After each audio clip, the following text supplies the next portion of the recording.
Killer robots వినటానికే కాదు రియాలిటీలోనూ వణుకు తెప్పిస్తున్నాయా? Killer రోబోల తయారీకి అగ్రరాజ్యాలు పోటీ పడుతున్నాయా? అదే జరిగితే సినిమాలో చూసిన రోబో నిజంగానే ఎదురవ్వనుందా? Let's watch.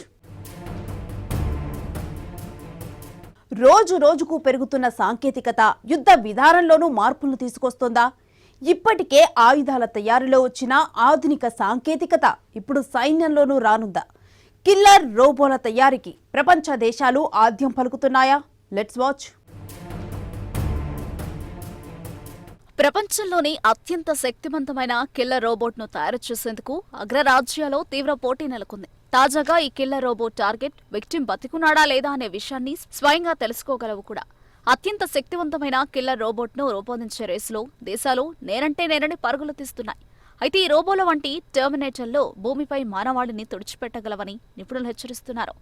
మరోవైపు ఇలాంటి డ్రోన్లను అభివృద్ధి చేయడానికి చైనా, రష్యా, అమెరికా పూర్తి మద్దతును తెలిపాయి. కిల్లర్ రోబోల ముప్పు పెరుగుతున్న దృష్ట్యా ఈ నెలలో జెనీవాలో ఐక్యరాజ్య సమితి సమావేశం జరిగింది.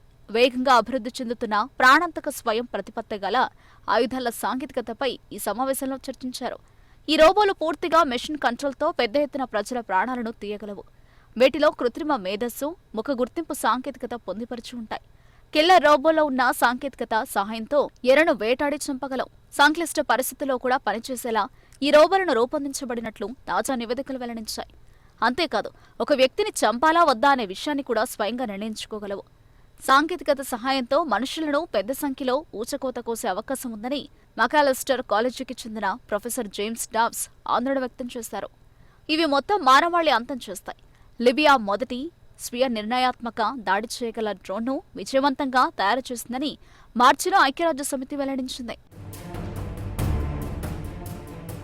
అణ్వాయుధ పోటీలో తప్పిదాలకు చోటివ్వకూడదని, ఇటువంటి డ్రోన్లను వెంటనే నియంత్రించాలని ప్రపంచవ్యాప్తంగా వ్యతిరేకత వినిపిస్తోంది.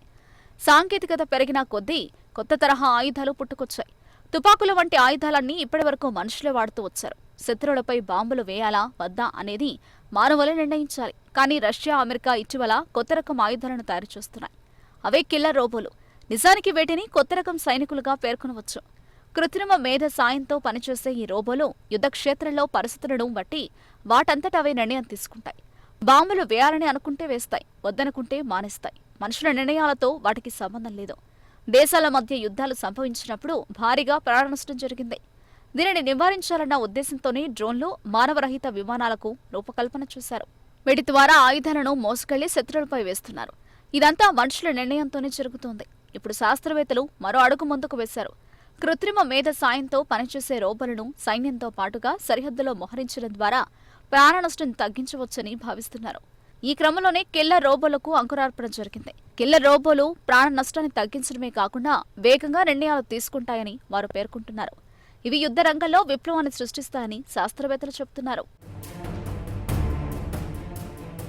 ప్రాణాలు తీయాలా వద్దా అనే నిర్ణయం యంత్రాలకు వదిలిపెట్టడం అనేది అత్యంత ప్రమాదకరమైన ఆలోచన అని కిల్లర్ రోబోలను వ్యతిరేకించే వారు వాదిస్తున్నారు.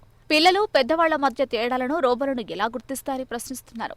లొంగిపోతున్న సైనికులను, యుద్ధానికి సిద్ధంగా ఉన్నవారిని ఎలా వేరు చేసి చూడగలుగుతాయని అడుగుతున్నారు. యంత్రాలకున్న సెన్సార్లు మనుషుల ప్రాణాలపై నిర్ణయం తీసుకోవడం ఏమిటి?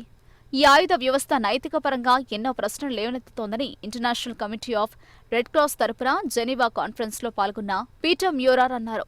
దీంతో పాటు ఆటోమేటిక్ యంత్రాలు తీసుకున్న నిర్ణయాలపై మిలిటరీ కమాండర్లు అన్ని వేళలా నమ్మకం ఉంచవచ్చా, ఆధారపడవచ్చా అనే ప్రశ్న ఉత్పన్నమవుతోంది.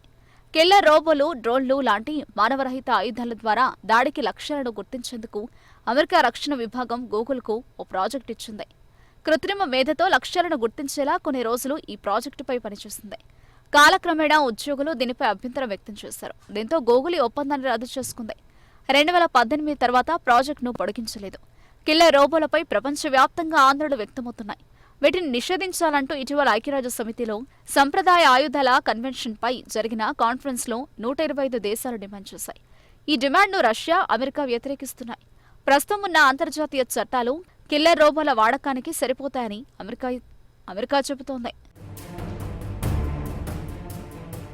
యుఎన్ విధి విధానాలను ప్రకటించాలని భావిస్తే చేయవచ్చని, కానీ వాటిని ఖచ్చితంగా పాటించాలని నిబంధనలు పెట్టవద్దని అమెరికా తరపున కాన్ఫరెన్స్లో హాజరైన జోషువా డోరసిన్ పేర్కొన్నారు.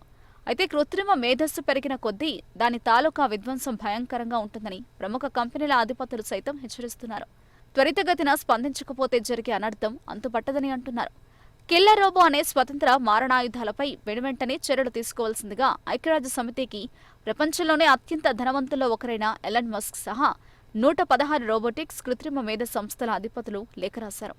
యుద్ధ తంత్రాల్లో ఈ ప్రాణాంతక స్వతంత్ర మారణాయుధాలు మూడో విప్లవానికి తెరతీసే ప్రమాదం ఎక్కువగా ఉందని లేఖలో హెచ్చరించారు. ఒక్కసారి వాటిని తయారు చేశాక పెద్ద సంఖ్యలో యుద్ధాలు వినియోగించేందుకు ప్రమాదం ఉంటుందని, రాబోయే రోజుల్లో అవి మనుషులను దాటిపోయే ముప్పు ఎక్కువగా ఉంటుందని చెప్పారు. ఉగ్రవాదానికి ఆయుధాలుగా మారుతాయి. అమాయకుల ప్రాణాలను హరించేలా ఉగ్రవాదులు వాటిని వాడుకునే అవకాశం ఉంది. అవాంఛనీయ కార్యకలాపాల కోసం వాటిని దుండగులు హ్యాక్ చేయవచ్చని హెచ్చరించారు. దీనిపై ఎక్కువ ఆలస్యం చేయడం లేదని, ఒక్కసారి పాండోరా బాక్స్ను తెరిచినట్లయితే దానిని మూసేయడం దాదాపు అసాధ్యమేనని ఆందోళన వ్యక్తం చేశారు.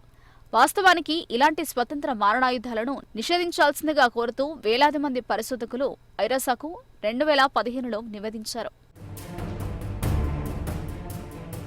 ప్రఖ్యాత భౌతిక శాస్త్రవేత్త స్టీఫెన్ హాకింగ్ కృత్రిమ మేధస్సు ఎంత ప్రమాదకరమో, దానివల్ల కలిగే పరిణామాలేంటో ఎప్పటికప్పుడు హెచ్చరిస్తూనే ఉన్నారు. తేడాది Iran top nuclear scientist Mohsen Fakhrizadeh హత్య కేసులో ఇజ్రాయెల్ ప్లానింగ్ బాహ్య ప్రపంచానికి షాక్ గురిచేసింది.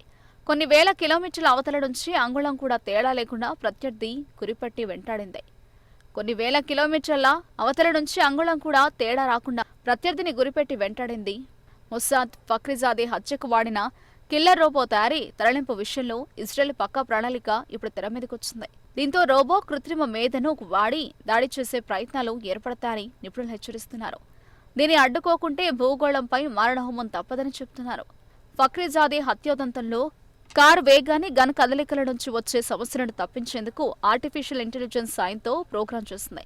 దీంతో ఫక్రీజాదే పక్కన కూర్చున్న ఆయన భార్య కూడా ఈ దాడిలో గాయపడలేదు. ఇక కారులో ఫక్రీజాదే కూర్చున్న సీట్ను నిర్ధారించుకునేందుకు ఒక వాహనంపై కెమెరాను అమర్చారు. దానిని టైర్ తొలగించి జాకీపై నిలబెట్టి యూటర్న్ వద్ద ఉంచింది. ఆ మార్గంలో ఫక్రీజాదే ప్రయాణించనున్నారు. అక్కడి చిత్రాలను విశ్లేషించి కారులో ఆయన సీటును ఆపరేటర్లు నిర్ధారించుకోనున్నారు. అదే సమయంలో ఆ రోడ్డుపై అమర్చిన సీసీ కెమెరాలను పనిచేయకుండా చేశారు. దీంతో ఈ హత్యదంతం ప్రపంచవ్యాప్తంగా సంచలనం సృష్టించింది. కిల్లర్ రోబోకు అనుమతి ఇస్తే ఇటువంటి సంఘటనలు సర్వసాధారణంగా మారుతాయని సైంటిస్టులు, కంపెనీల ప్రతినిధులు, మానసిక శాస్త్రవేత్తలు సూచిస్తున్నారు. ఇరాన్ అణు శాస్త్రవేత్త ఫక్రీజాదే హత్యోదంతంపై, కిల్లర్ రోబోట్స్ తయారీపై వ్యతిరేకత వ్యక్తమవుతోంది. వీటిలో స్వీయ ఆలోచనలతో పనిచేసే వ్యవస్థను ప్రవేశపెడితే మరిన్ని దారుణాలు తప్పవన్నది అందరికీ తెలిసిందే.